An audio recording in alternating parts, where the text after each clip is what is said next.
Welcome to the Nanovation podcast.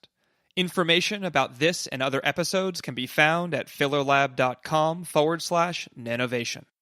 If you like what you hear, be sure to tell a friend or leave a review at Apple Podcasts. It really does help. I welcome your thoughts and suggestions. You can contact me on Twitter at Michael Filler or via email at nanovationpodcast@gmail.com.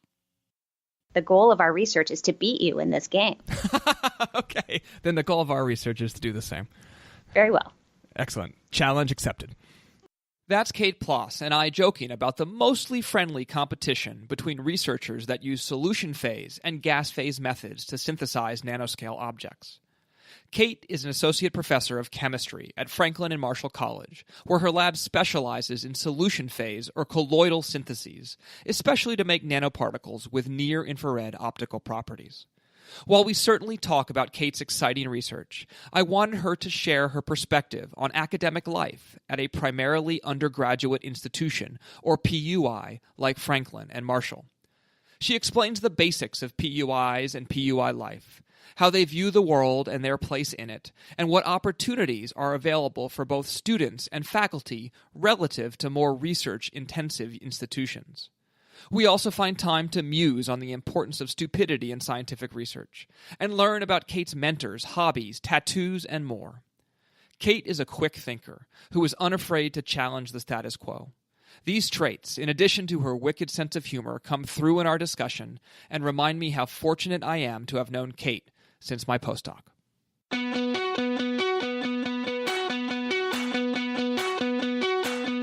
This is the Nanovation podcast, an exploration of big innovations emerging from small things. I'm Mike Filler, your host and a professor at the Georgia Institute of Technology. Enjoy the show. It is a pleasure to have Kate Plass here today. She is an associate professor of chemistry at Franklin and Marshall College in Lancaster, Pennsylvania, where she's been since about 2007. Her group works on synthesizing and understanding nanomaterials with the potential to improve solar energy technology. She's won a number of awards, most recently the Henry Dreyfuss Teacher Scholar Award, which is a really prestigious award given to people who can both do research and teach. She's won an ACS Rising Star Award and the NSF Career Award. And maybe the most important thing of all is that we did our postdoc together. Welcome to the podcast. Thank you. So, luckily you're still talking to me after all these years. Happily talking with you. Okay, thank you. So why don't we start by talking a bit about the types of research you're doing in the group. Maybe you could summarize it and maybe tell us about one project that you're particularly excited about. Okay, happy to do so. So interestingly, since we were together at Caltech, my group has really managed to become experts in thinking about a sort of weird class of nanomaterials that have plasmonic properties because they're highly degenerately doped, right? So these are actually materials that are largely non-stoichiometric, and that non-stoichiometry brings both benefits and drawbacks in terms of thinking about optical properties, energy conversion. So we think a lot about copper sulfide as sort of a exemplar material in this class. So real quick, before you go on with copper sulfide, can you back up and really, we've had shows where we've talked about plasmonics before, but maybe real briefly remind people what a plasmon is and why people are excited about plasmonics. Okay. Well, this is something I actually talk about with some of my, advanced undergraduates. Like, what is a plasmon? So it's a kind of energy transition that occurs essentially when electrons start wiggling really fast. So I joke, plasmonics, jazzmonics. You sort of jazz the hands. I have never heard of jazzmonics, but I love it. So yeah, that fast wiggling with your jazz hands, that's kind of what electrons do when there's a plasmonic absorption. Okay.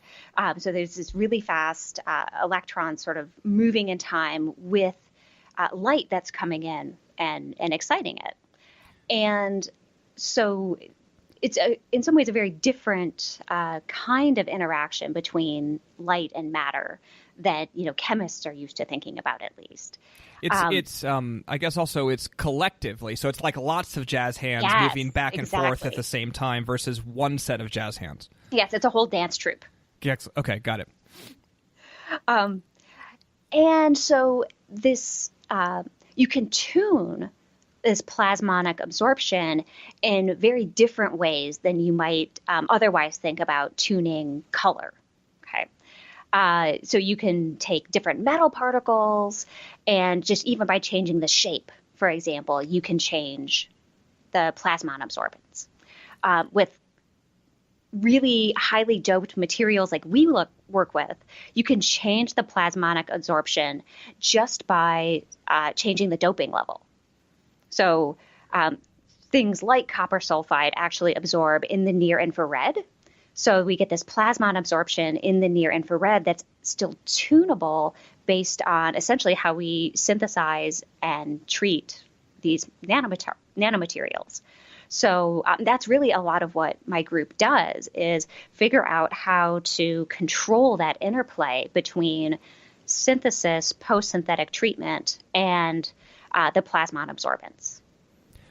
Okay, and so then what's hard about that? So what do we understand and what don't we understand? And what are you guys specifically studying? So a couple of hard things. One hard thing is that these are very complex materials, right? Small changes have a really kind of outsized effect. So that's both good and bad, right? That leads to opportunities for tunability, but it also means you need pretty rigorous control over exactly what you're making. We've been kind of using that to our benefit lately. So our newest project, the one that I'm sort of most excited about, is actually using, I don't want to say this, taking this tunability and this ability to change the plasmon absorption and coupling that with a post-synthetic treatment called cation exchange, so that we can take these different starting materials, all of which are amenable to this cation exchange process, where essentially you take a nanoparticle, rip out the copper, and put some other metal in without really disrupting the particle itself. So it's a way of kind of taking an already interestingly complex starting material and creating even greater sort of heterostructure complexity. Is it really a heterostructure in the sense that it's there's one end of the particle that has one chemistry and the other end has another, or is it kind of intermixed? It's so cool because it depends what metal you use. Oh, cool. You actually get different spatial behavior depending on what metal you use. And so even, if you wanted to do a series of different exchanges, do an initial exchange with zinc and then an exchange with cadmium, let's say, you would get a different particle if you change the order. Right. And so what does that allow you to do? Well, as yet, it just allows us to dream about cool nanostructures. Which is fine. Yes. So my students are really focused on trying to understand, how do we control this process? What are the rules behind this process? How does changing the stoichiometry, the chemistry of the particles before the exchange, how do we accelerate this process or slow it down? And can we change the spatial positioning of where the exchange occurs, for example? So we're definitely more on the fundamental side, with big dreams about what this could lead to. Can you talk about some of those big dreams? I could. There's actually, this is a field where there's people doing just fabulous things. So a lot of these dreams have already been realized, right? The thought that you could take, one nanorod that begins completely homogeneous and introduce, 5, 6 different phases, right? Different chemistries within the same particle.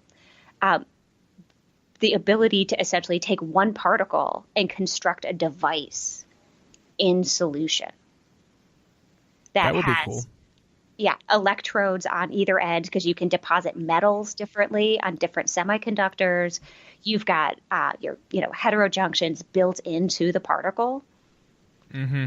Depending on the chemistry, sometimes you end up with very distinct phases. You could also end up with doped phases, right? So it's is it that controllable today? Like, can you make something that looks like what you'd have in a capacitor, where it's metal, insulator, metal, or like in a transistor, which would be source channel drain? Can you do that in your particles today? So we can do something with sort of a multi-component structure. It's not quite there yet, right? I think there's a lot that we still need to understand about, okay, now we have, 3 semiconductor components. There's still a lot of, there has to be existing technology to figure out, okay, we can preferentially now seed metal nanoparticles growing on this end.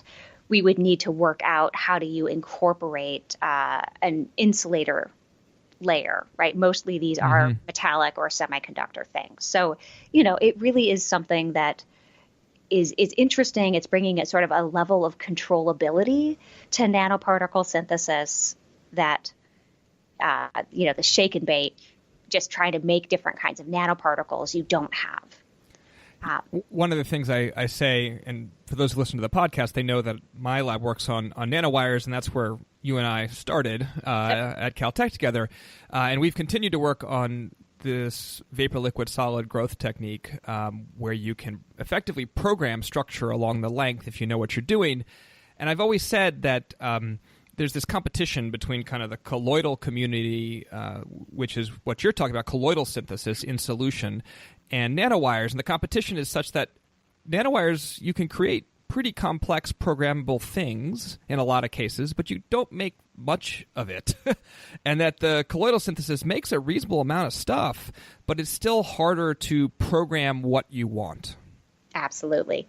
And there's this kind of tension, I think, between the two communities, and both do interesting work, but if I look at them together, I see those differences between them. Yes. And really, I should have opened up with the goal of our research is to beat you in this game. Okay. Then the goal of our research is to do the same. Very well. Excellent. Challenge accepted. So yeah, it's and I think it's a really exciting area of nanoscience. If you go even one step further back or to 30,000 feet, it's can you add additional complexity or hierarchy to nanostructures? And we're still not that good at that. I mean, for all the talk of gray goo or whatever you want to think is going to come out of nanotechnology, it's not a technology. It's still science. It's still nanoscience. And we're just getting better at controlling how we construct particles to be complex and functional.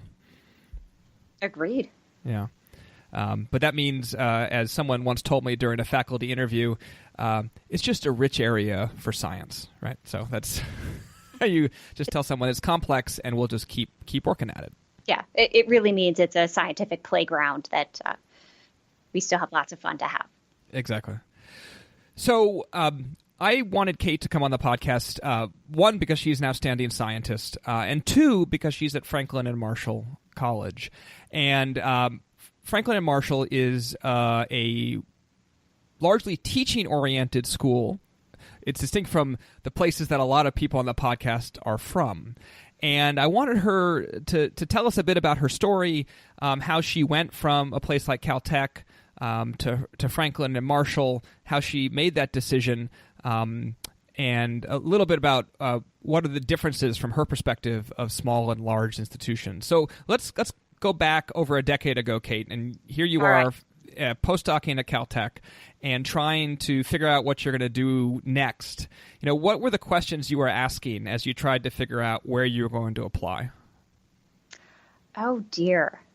So I will say that by the time I got to Caltech, I had a PUI, that's sort of our terminology, primarily undergraduate institution. I sort of had that in my sights. I loved working very closely with students, both in the research laboratory and by teaching. And so I was really wanting to find a way so that I didn't feel like I had to sacrifice too much on either of those fronts. So, there's a range of institutions, many of whom say they do research, but really don't support that very strongly. And I knew I didn't want to be there. I loved research. And I really wanted to continue that, right? I didn't want to lose that sense of excitement and engagement that I had, in Nate Lewis's group at Caltech. I wanted to still be a scientist. At the same time, I love teaching, and I wanted to be at a place where I felt certain that teaching wasn't going to be given lip service only, that contributions to teaching were seen as important as doing research. And so, there's sort of a not very large collection of small colleges that balance that really well historically. So I was really trying to aim at that sweet spot of a school that has a strong record in doing research solely with undergraduates. Can you name a couple of the other schools that balance this well, like Franklin and Marshall does? A lot of the ones in the top 50 liberal arts. So this would be places like, Williams College, Pomona College, McAllister, Colby. Okay. I just want to get a sense if anyone listening is thinking the same thing you were over a decade ago, that they had a couple places to go look at. Yep. And really just, kind of looking up that list, it's a pretty good coincidence between the top 50 and who's really carrying this out well. So you were doing a postdoc at Caltech. I was. Was that necessary to get the position at Franklin and Marshall? Absolutely. Okay. We've gone through several hires since, so I've had a chance to be on the other side. And I can tell you both in terms of competition and in terms of preparedness, a strong postdoc is absolutely necessary.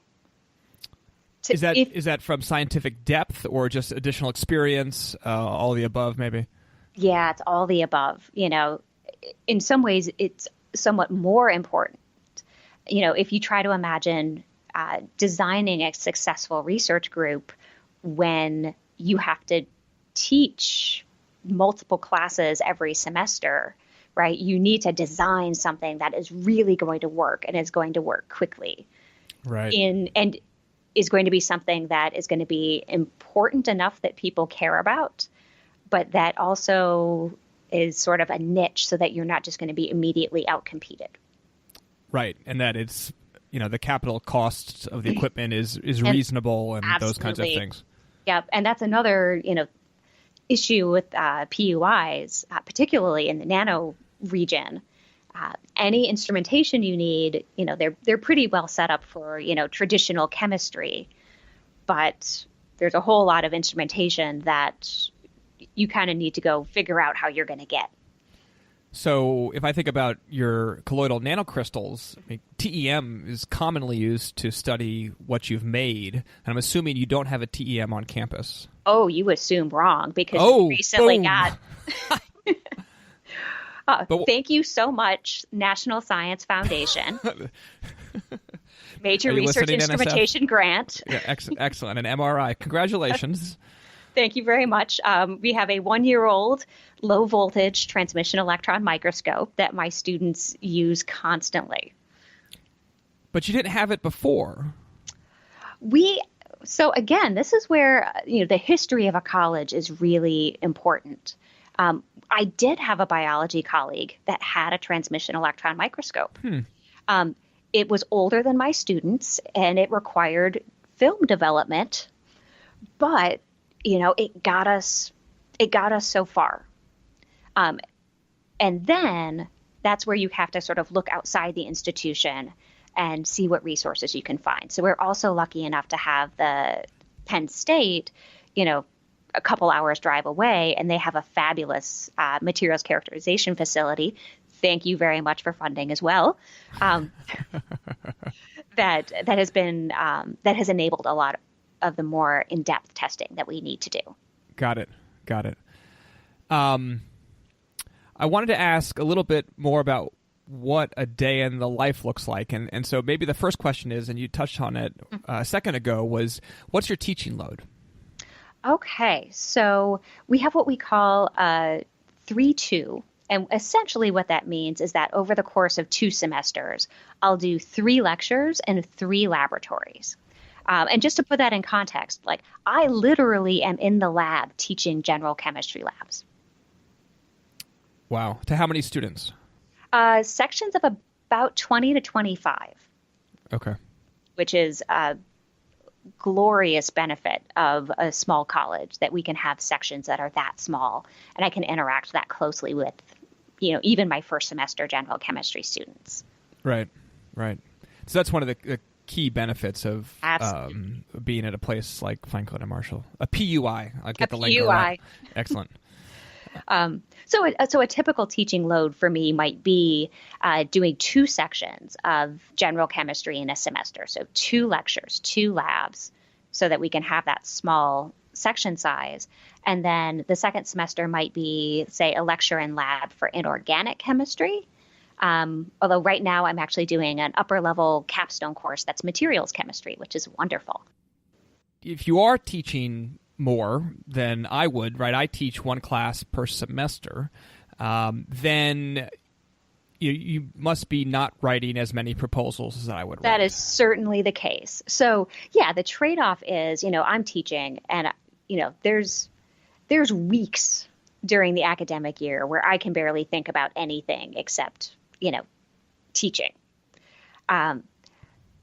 I have students that are actually taking research as a class during that time. So they keep going, in as much as their teaching schedule allows. But you're right. I'm writing fewer papers. I'm writing fewer proposals. But the trade-off is I also don't need as much money. So, right. A research student for the summer costs, say, $5,000, $6,000. That you can make one grant go a lot further with undergraduates. So then this is an interesting question. When you write a grant to the NSF, let's take your career award. Mm-hmm. I mean, I guess your career award went a long way because it is the same pretty much for everybody in terms of total amount, and you were able to distribute that over many students and many semesters. Absolutely. I was able to get an instrument.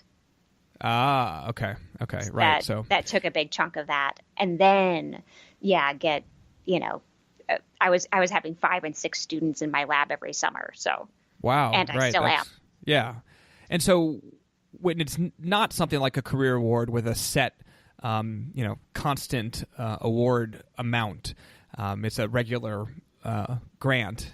Is it the same thing where you'll say I'm going to ask for the usual, let's say $300K over 3 years, which is kind of standard-ish for NSF? Yep, definitely. So actually, I need to apply for a new NSF, and that's just about what we're thinking about. I could be happy with less, certainly, but I could definitely manage to spend that in terms of students and infrastructure and supplies. And the idea that the basic thing I should walk away with is that the value of these awards is the same. You just distribute it over several students, several undergraduate students at one time. Absolutely. Whereas I get 1 graduate student per year, basically. You can do 5 undergraduate students, maybe for a couple semesters. Yep. I got it. That's okay. a pretty good. Yeah. So yeah, is there any openings at? You Probably just no missed a engineering. hire. There's no engineers. No, there are some institutions that are, small liberal arts colleges that have engineering programs. So, it's a fallback. Right. I still remember during the time when I was looking for an undergraduate institution. I lived in Virginia, which is where I grew up, and visited UVA. A lot of people who live in Virginia, because it's a state school and a great school, went to UVA. So I remember touring, and I remember that the tour guide, when we were visiting, said, and this is the engineering building. Right? All of engineering is in this structure. And I just remember thinking, because I guess I went there first, so I didn't really think anything of it. And I had no engineers in my family. I was kind of the first person to be an engineer. And then I went to visit, say, Cornell, and they were like, well, that's mechanical engineering, and that's electrical engineering. And yeah, it was just an entirely different scale. Yeah. But, okay. Go ahead. Oh, I was going to say, in some ways, I had the opposite experience. I did my undergraduate at Wayne State, which is downtown Detroit, highly frequented by engineers. And so I actually thought I was going to be an engineer. And I had an internship as a materials engineer. And early in my graduate career, that's what I thought I was going to do. Things changed. They always do. They always do. So we have a good sense for kind of the balance between research and teaching at a PUI. The last thing I wanted to get at was outside of those areas. Can you talk a little bit about the pros and cons of a PUI versus a heavier research institution? You talked about equipment being a little bit more difficult, just having to think more carefully about where you're going to get equipment. But in terms of other things that happen on a campus, what are the pros and cons from your perspective? All right. So let's see. Pros. The pros are that, what I do is very seasonal. That, in the summer, I am working really, really closely with great research students, for this sort of really intensive summer research program. And because I'm working so closely with relatively inexperienced students, I'll have students, if I'm lucky, I'll have them for 3 summers. Often I'll have them more for 2. So it's a wonderful thing to watch students completely transform over that short period of time due to their research experience. So that's a pro. I mean, every time I'm feeling crushed by teaching, the impact that undergraduate research has on the students, that's what always keeps me going. And I think in some ways at an R1, you can be more distant from that, right? Sometimes the development is a little bit slower because students are more, they're more advanced when you get them, right? Right. So that's one wonderful thing.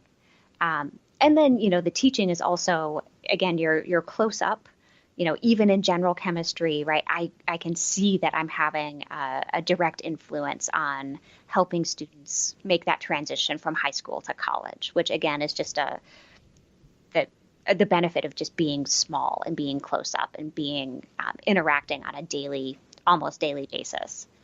One of my one of my favorite things in my curriculum is the first course in the Chemi curriculum, and it is fantastic to teach because it's kind of the same thing where, they've been at Georgia Tech for about a year when they take this course, but they haven't ever taken a real engineering course. And so kind of walking them through that, watching them, go from this deer in the headlights look when you start introducing these problems and the complexity of some of them, and then seeing them leave the course on the other side having gone through that transformation. There's more to go, of course, but it's the first time they're kind of confronted with the, oh my goodness, this is hard.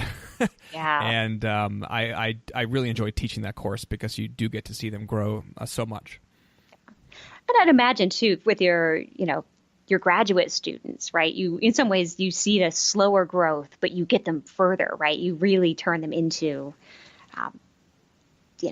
genuine independent scientists. That sounds wonderful. Right. Yeah. And colleagues too. I mean, I think that's my favorite thing. We were at MRS in the fall. We had several presentations from the group, and then there were two former students who were also have moved on, one who's a professor and one who's a postdoc, who were there. And so we got together and had a big group get together. It was a lot of fun. And so that's really nice.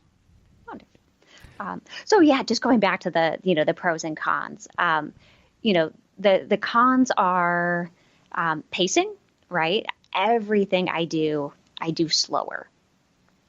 And, it's a little bit more of a struggle to do things with students that don't have as long a time to invest in, developing skills.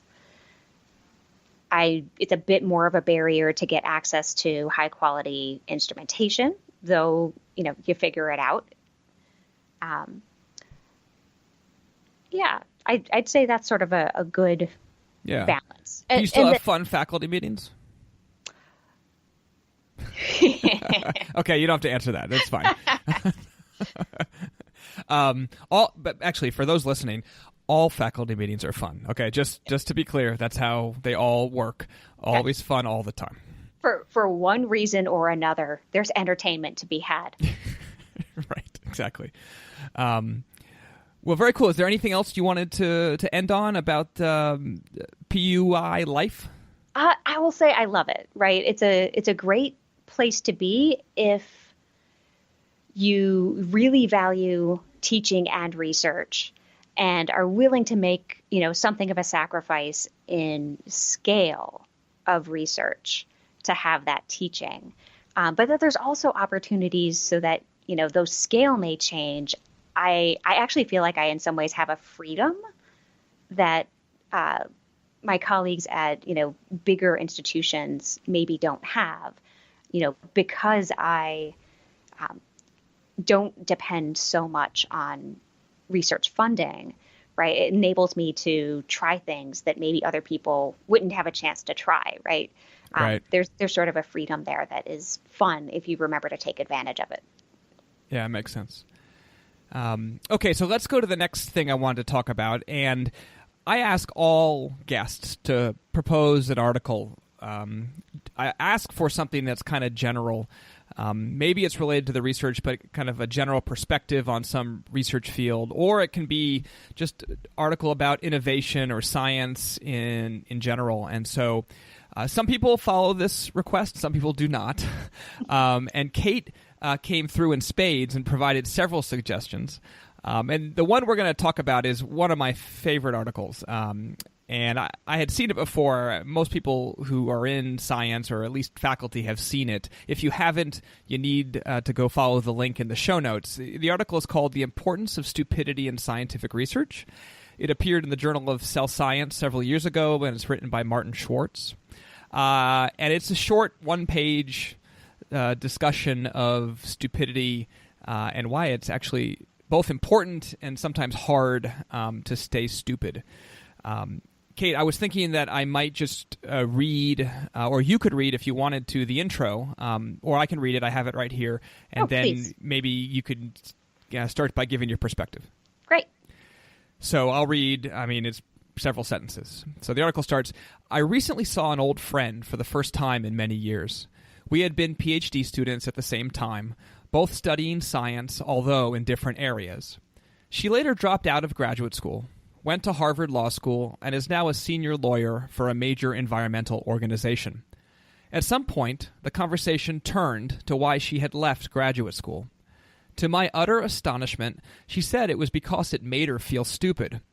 After a couple of years of feeling stupid every day, she was ready to do something else. I had thought of her as one of the brightest people I knew, and her subsequent career supports that view. What she said bothered me. I kept thinking about it. Sometime the next day it hit me. Science makes me feel stupid too. It's just that I've gotten used to it.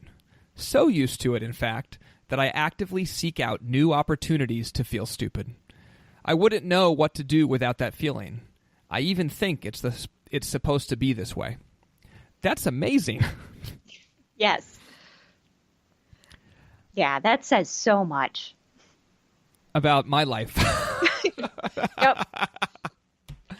I actually have this posted outside my door, so I'm just, remembering on that daily, moment by moment basis, okay, this stupidity is opportunity for you to learn and get better, understand the world better. And we don't, I mean, I think of it from the perspective of graduate students. You could think of it as the perspective of an undergraduate. We don't teach, I mean, I'll speak for the general teachers out there. We don't have curricula that make people feel comfortable being stupid, because there's always a right answer in most coursework. Yeah. That's one of the things, at least from my perspective, that leads students to struggle with this idea that stupidity is important. Absolutely. And it's something I really see students confront the first, time, the first 2 weeks where they go from being, students to being researchers. I have seen pain on students' faces. Yeah.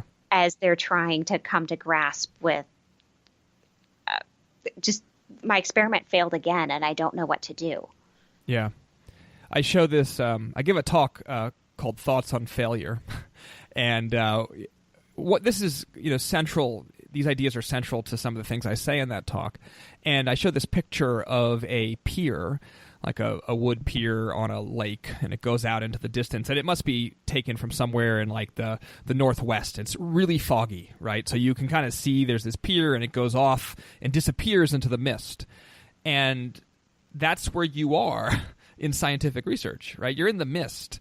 And man, I mean, you hope you don't fall off the pier, but you can't really see very well in any direction, and so you kind of take a step, and you try, and generally you've taken a wrong step most of the time, and that whole thing is just foreign to students, especially when they start.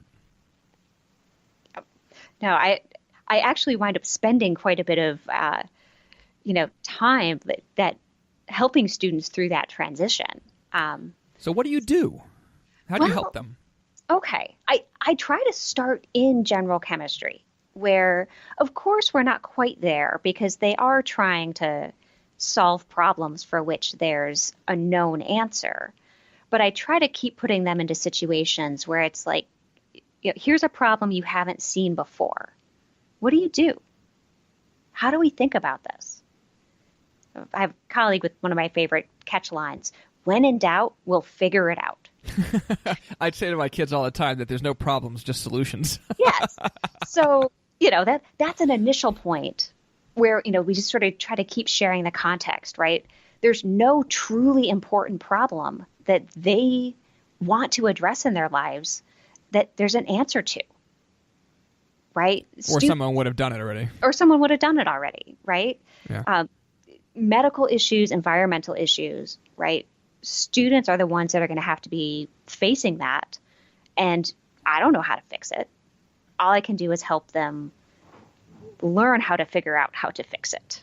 So, even just trying to put that value out there, right? That I know you're coming from high school, and I know in high school, the most important thing was a right answer. Right answers are good, but they're not the only thing. And if you get a right answer through a wrong logical process, I don't even care, right? I care about process. So you sound that's like a chemical engineer. I care about process. Yes. I'm going to put that on my door. I care about process. Sorry. Dude, quote me though. I will. So that's a start, right? Just a mindset that this is where we have to go to. Yeah. And then in research where it really hits, people just have to keep sharing that, yeah, this is where you got to be. This is when I failed, right? Here are all the things I don't know. And we're going to work together and figure it out. You start like graduating from high school and you think, man, I know everything. And then you're introduced to a lot of new concepts in college and you start to be like, oh, okay, there's some things I don't know. Turns out there's lots of disciplines I had no idea existed. And by the time you get to graduate school and maybe a little bit later in life, postdoc or something like that, you realize that there's effectively an infinite number of things you don't know. And once you asymptote to infinity like that, you feel better. Right? It's always going to be infinite. There's no way you can make it not be infinite. Yep. And that's opportunity, right? Of course, yeah. Yeah, to get to the point where you stop seeing that as daunting and a reflection of your own limitation. No, it's a reflection of how completely unlimited we are in what we can go and learn. Right. I agree with that. One of the other lines that I think is interesting and worth deconstructing a little bit goes, one of the beautiful things about science is that it allows us to bumble along, getting it wrong time after time, and feel perfectly fine as long as we learn something each time. And so I think in the abstract that's true, and that's, over many people bumbling over many years, you eventually figure stuff out. But I do fear that in today's kind of funding environment, there's less room for bumbling. And or at least you have to pretend it's not happening. Right, exactly. Or you pretend. But I think the harder the problem, the more the bumbling. And that's, I think it's easy to understand just from a methods perspective, right? If I'm trying to do something where methods don't even exist to do it, then I got to develop the methods first to make the measurement, and then do some new things with this measurement tool to make the thing work. Whereas if I had methods to measure it, I could bumble, but I'd do a lot less bumbling just because methods already existed. Mm-hmm. And so there's a kind of this catch-22 that, we want to bumble, but it's risky from a professional perspective to bumble too much. And this is not maybe the way students think about it. This is the way a faculty member would think about it. And I think we got to be careful because I think the bumbling and the new method development and the new areas which are just there's way more mist around. Those are probably the areas with the most opportunity. And yet we often disincentivize working in those areas where the mist is the densest. Yeah, absolutely. Yeah. If it goes wrong, you're punished forever. Yeah. I mean, I think you could argue that it's also a strategy question, right? How do you approach that thing, right? Do you start by writing proposals that try and convince people that this measurement method will be critical to solve X, Y, and Z hard problem? And then you do that, focus on that, versus trying to convince somebody you're going to solve the hard problem.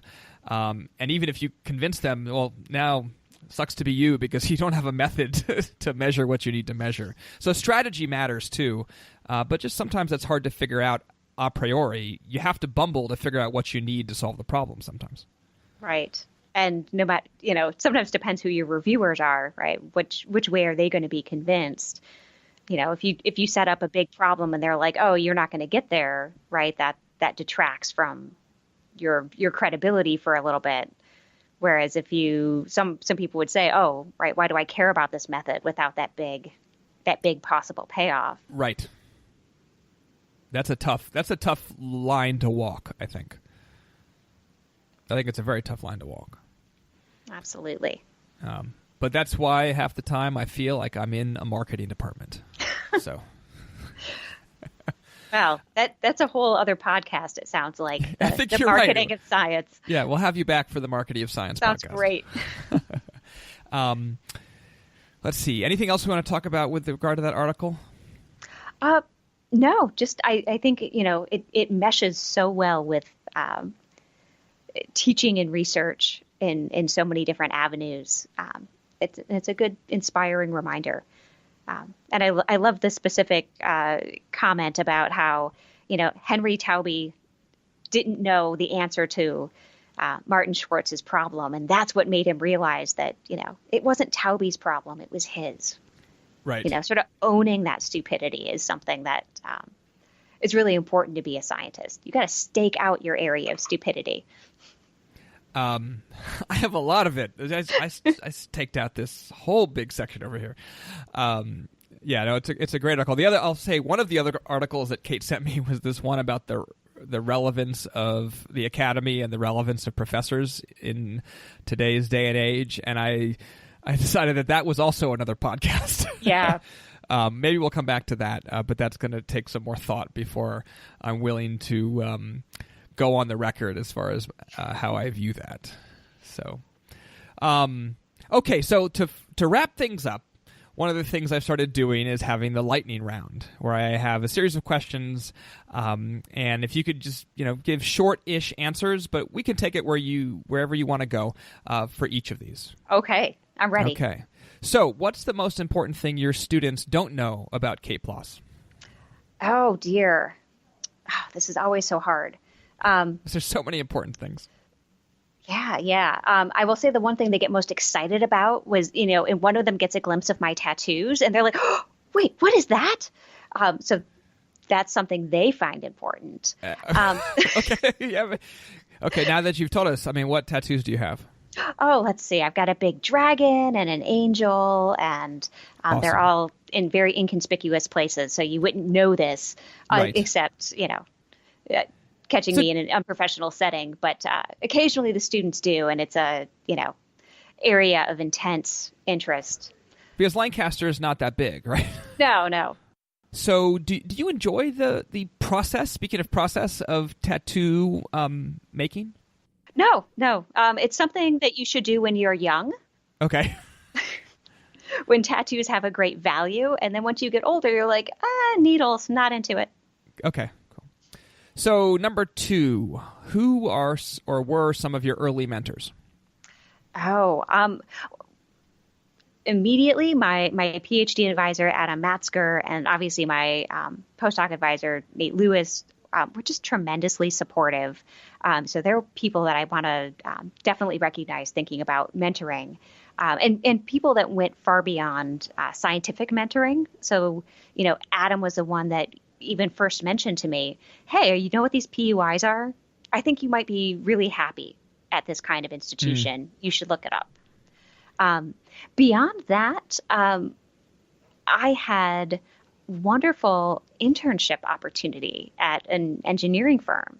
And the engineers there were just very different people than I'd sort of got to interact with before. So they sort of taught me to think about science and problem solving in a new way. Undergraduate research mentor Bob Levis provided just fantastic opportunities. I kind of bopped through his lab for a couple of summers and got this broad range of very confidence building experiences. I got to fix a laser. Cool. I left that lab feeling like I fixed a laser. Like a big laser or like a laser pointer? No, it was like it was a femtosecond laser. Cool. And yeah, just one of those first experiences that make you go, I could go do something cool. Awesome. Yeah.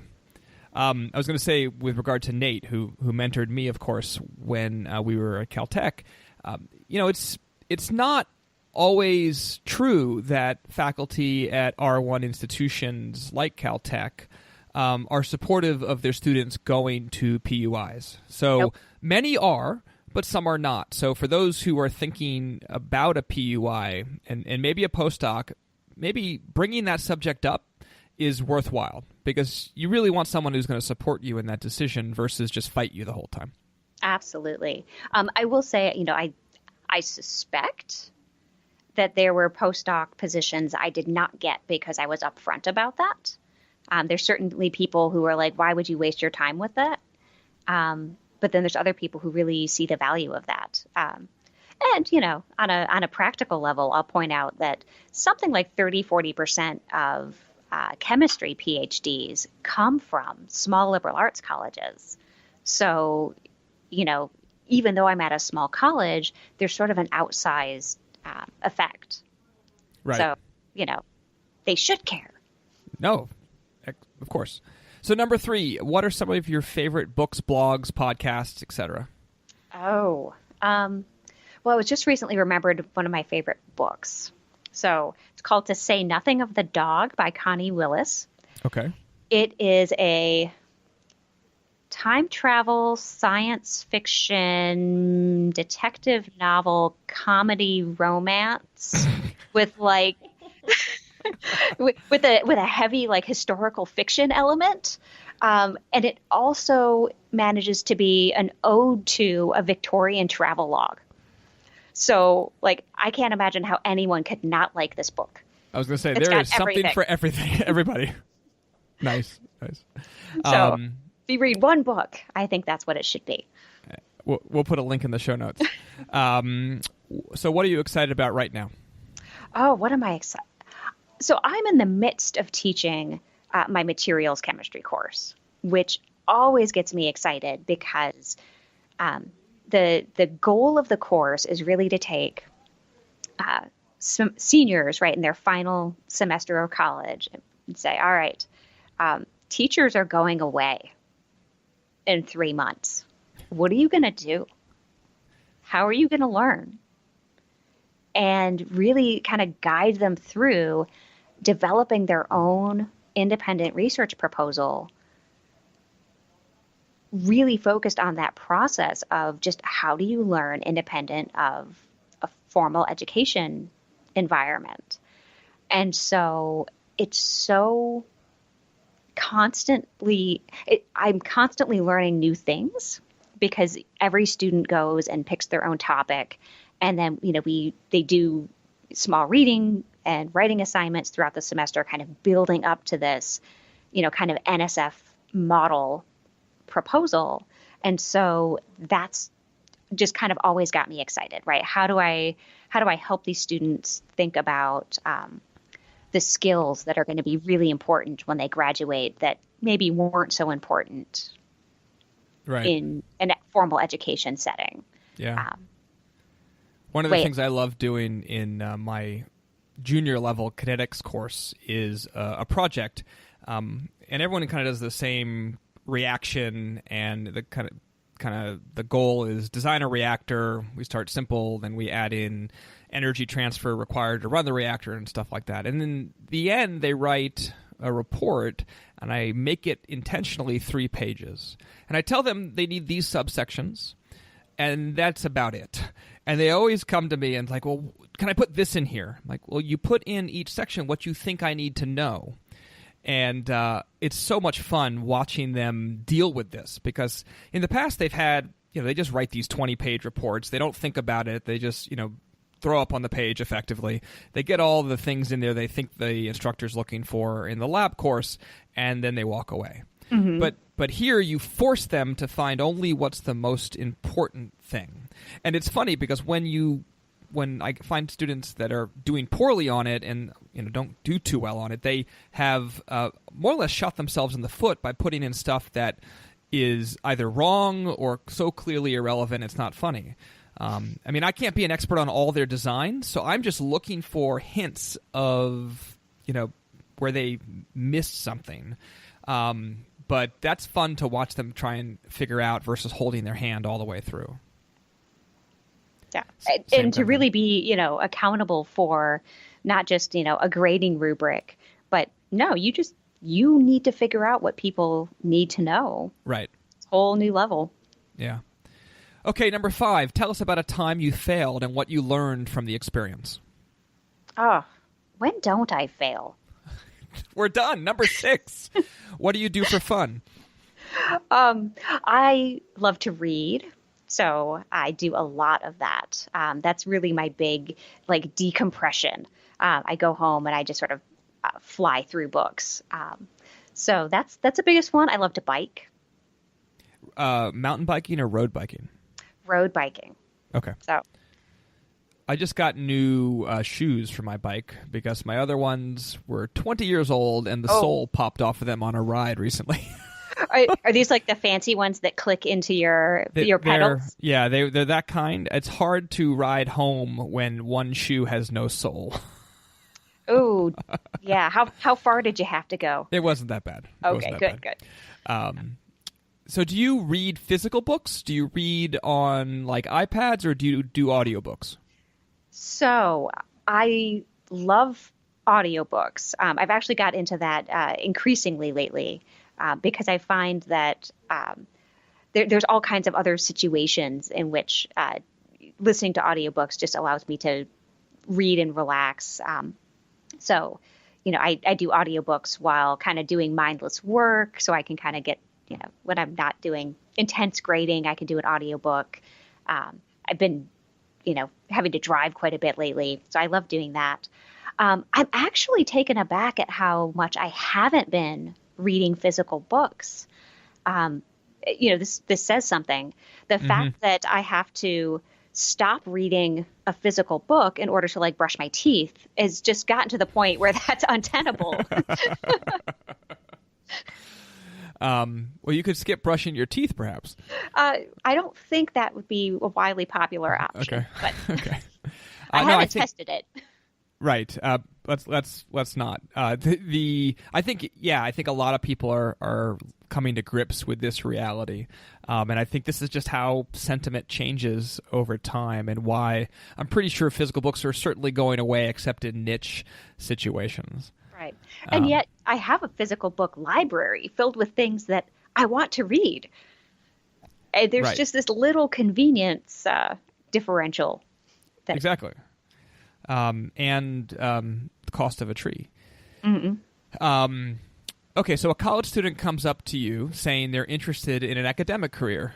What advice would you give them? Ooh. So we're thinking the student wants to be a professor, or they want to go to graduate school, or both. Yeah, I mean, maybe academic or scientific, let's say. They could be a scientist in industry. I mean, I'll let you take it as you will. Oh, wow. What do I say? So one thing that's kind of surprising to students, I usually try to let drop about once or twice a semester in the early classes that, hey, if you go into science, you often go to graduate school not only for free, but you get paid. Right. That little bit of detail is one of those things that, I've had students who've been, juniors in chemistry. They're like, why didn't someone let me know that earlier? This could have changed the trajectory of my life. Yeah, a lot of people think, well, it's hard enough to pay for undergraduate school. Why would I ever think of graduate school? And they think that from day one, and then they don't set themselves up to apply properly. Right. So, I would, as always, right, I try to push students to ask why they're doing it. All too often, it comes out that, sometimes it's not their idea.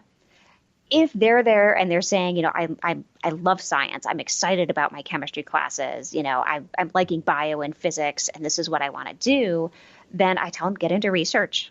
Like there's nothing better than testing out the reality of that. So do that and then keep going.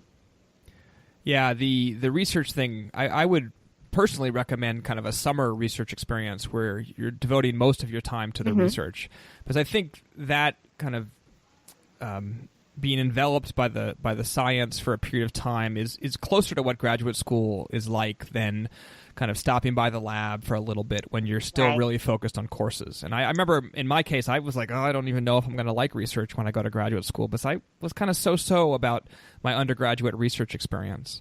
Right. I actually had an interesting experience not too long ago in which I was talking with someone from an R1 who was saying that they encourage their undergraduate students to do, one summer in their lab and then travel, like go to a collaborator's lab. And my response was, oh, that sounds good. But what I encourage my students to do is get in the lab and just keep going, right? There's, doing one experience is great, but continuing the research and really owning the research over a period of, a year and a half, 2 years, there's a difference in the experience when it's dependent on you. It's not something you can sort of check in and out of. I agree 100% that, and I try and get students who work in my lab at the undergraduate level to kind of commit. If there's something that comes up, okay, they can leave at some point. I'm not going to lock the door, but commit to an extended period of time, assuming things are going well, because that's when you really learn what it's like to work on a hard problem. And that's something that the article talked about as well, is that students aren't really trained to work on long, hard, extended problems. And that's what a research opportunity really gets you as long as you do it a couple semesters. And I think that's a great point. Okay, last question. What do you know about science that you wish you knew 20 years ago? I wish I internalized. This was something I would probably say that I knew, but I didn't really know, which is how much more fun science is when you're working with others. Collaboratively. I will say that in my, 20 years ago, I was just doing whatever, working with people because you need to get trained. And that as my independent career sort of progressed, it was something that, if it happened, it happened. I really actually appreciated our collaboration when we were postdocs at Caltech. Yeah, me too. But it was something that I didn't really, I took for granted, right? And then I got to be an independent faculty member and just sort of put my nose to the grindstone, just trying to get papers out, and sort of lifted my head up and was like, no, I want to do this with other people.